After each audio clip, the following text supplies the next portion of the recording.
화둥이 여러분 안녕! 화학 가르쳐주는 남자 화가 정선생입니다. 저번 시간에 했던 내용을 이어서 이제 수업을 할 건데요.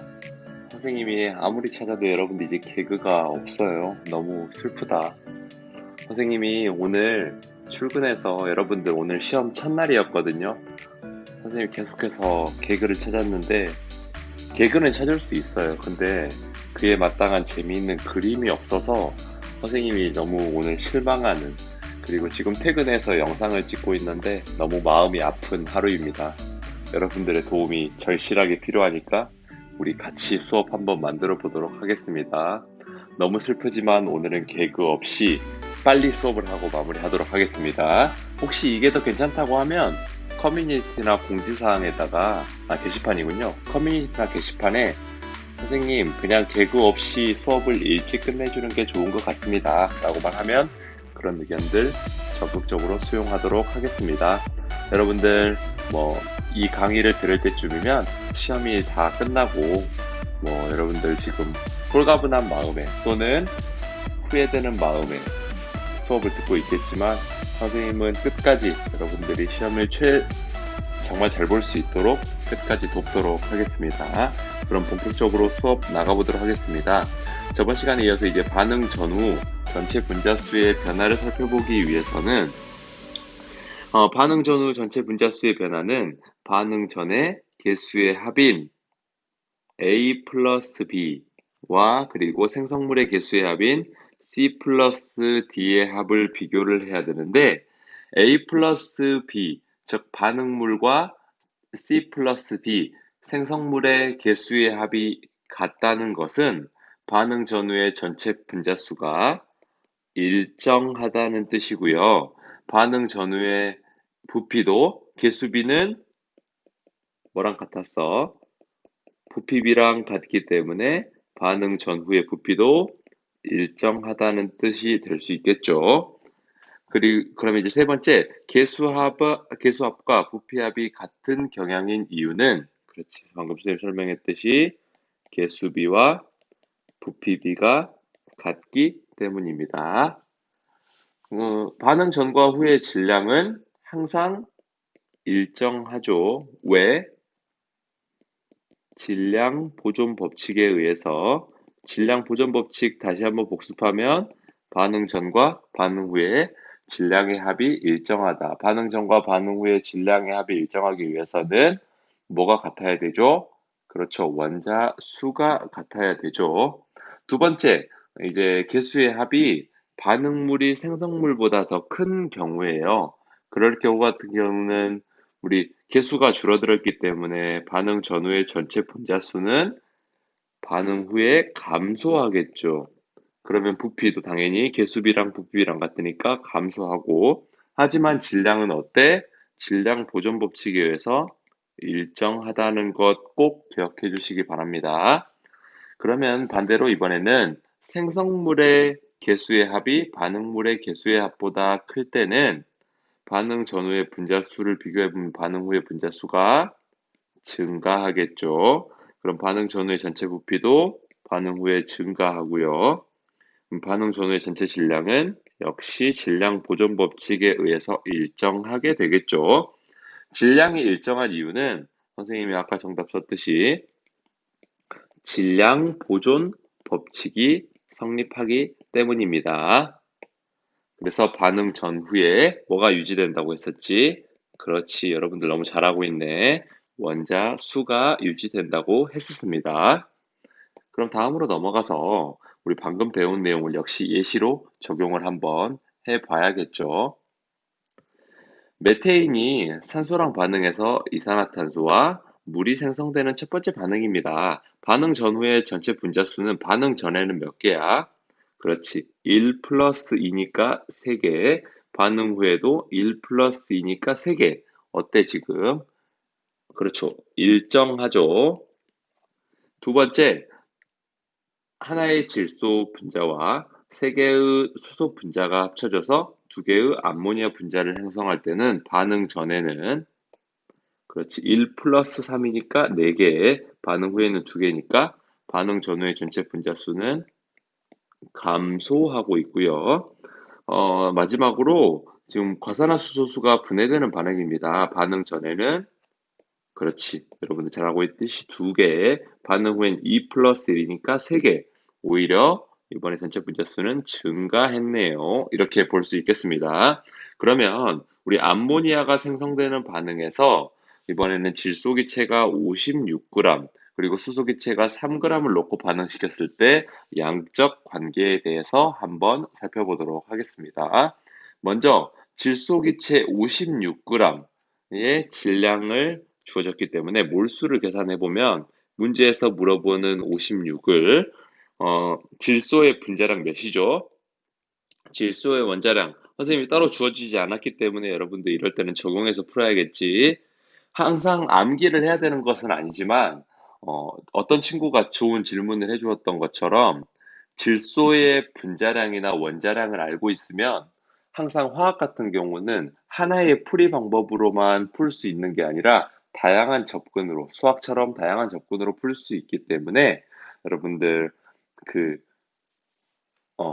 질소 이렇게 뭐였더라, 이번 문제 같은 경우는 당연히 쌤 원자량을 줘야 되는 문제지만 그런 아닌 문제에 대해서도 적용해서 풀 수 있기 때문에 암기를 하라는 의미였고, 웬만하면 문제에서 주어질 겁니다. 선생님 이번엔 주어지지 않았으니까 바로 쓸게요. 질소 하나가 14고 질소 분자 같은 경우 질소 원자가 두 개 있기 때문에 총 28이겠죠. 그러면 2몰이라는 것을 계산할 수 있었습니다. 반응 전의 질소는 2 이렇게 쓸 수 있겠죠. 수소 같은 경우는 3g이에요. 그럼 문제에서 물어보는 3을 수소기체의 분자량으로 나눠주면 수소기체의 분자량은 2가 됩니다. 수소 하나당 1이고 두 개가 있으니까 2 이렇게 하면 1.5가 되겠죠. 그럼 반응 전에 수소기체는 1.5몰이 된다. 그때 계산을 해보니까 질소기체가 두 개 모두 반응하기 위해서는 수소기체가 몇 개 반응을 하게 되겠죠? 많은 반응하게 될까요? 질소기체가 지금 개수비는 몰수비랑 같기 때문에 선생님 왼쪽에 쓸게. 개수비는 몰수비랑 같기 때문에 지금 개수비가 1대 3이지. 그러기 위해서는 질소기체가 2몰 반응하기 위해서는 산소가 그만큼의 3배인 6몰이 있어야 되는데 지금 보니까 수소기체가 0.5몰밖에 없잖아요. 그러면은 반응하는 질소의 몰수는 몇 몰이 된다는 거야? 수소기체는 1.5몰이 모두 반응하고 0.5몰이 반응을 한다라는 거 꼭 기억하셔야 돼요, 여러분들. 좀 어려울 수 있겠지만 이렇게 지금 먼저 소멸되는 애들을 뭐라고 하냐면 다음 아래서 배우는 한계 반응물이라고 하는데요. 여러분들 이게 시험에 많이 나오기 때문에 어떤 물질이 먼저 소모되는 물질인지 어떤 물질이 남는 물질인지 꼭 반드시 암기하시기 바랍니다.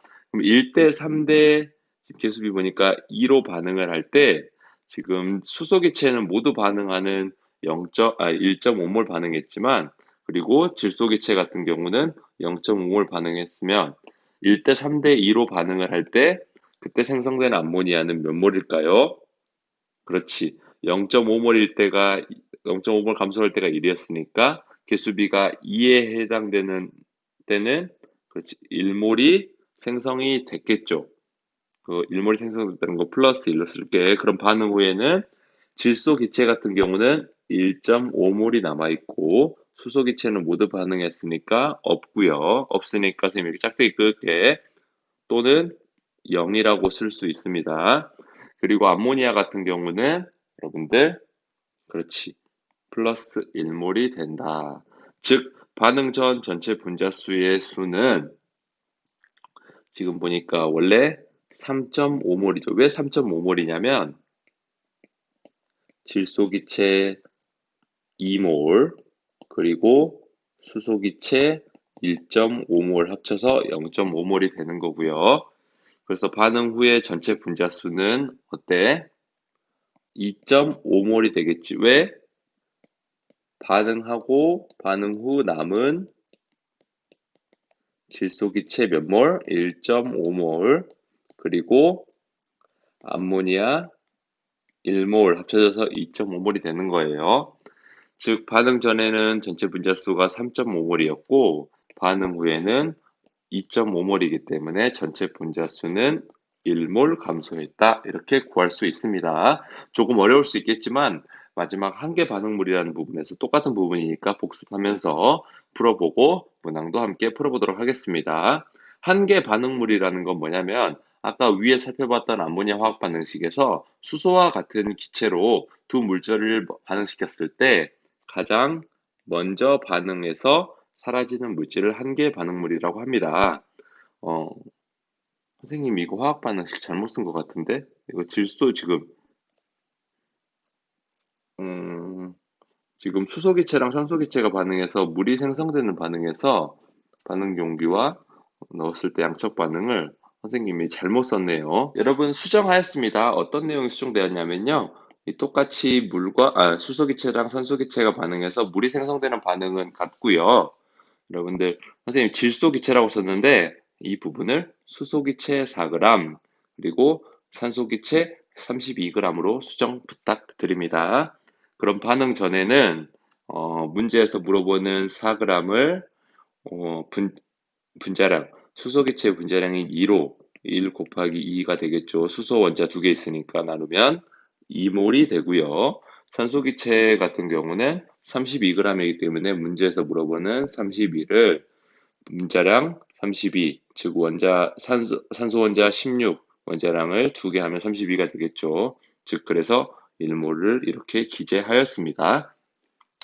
그러면 지금 똑같이 우리 화학 반응 양적 반응식을 적용하면 계수비는 몰수비랑 같기 때문에 지금 반응은 얼마큼이 반응할 수 있어? 계수비만큼 2대 1로 반응을 할 수 있겠지. 반응한다는 건 줄어들었기 때문에 이렇게 마이너스로 표시할 수 있습니다.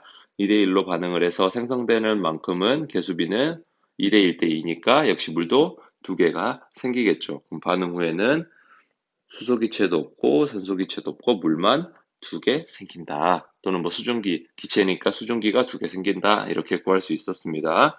이번엔 반대로 반응 전에는 수소기체가 1개, 그리고 산소기체가 0.4개 있다고 하면 지금 어떤 물질이 가장 먼저 줄어들까요? 수소기체가 모두 줄어든다고 하기 위해서는 산소기체가 얼마큼 필요해? 개수비가 2대 1이니까 2대 1로 반응할 때 수소기체가 모두 1몰이 반응하기 위해서는 산소기체가 얼마큼 필요할까 하면 X는 몇이야? 0.5지.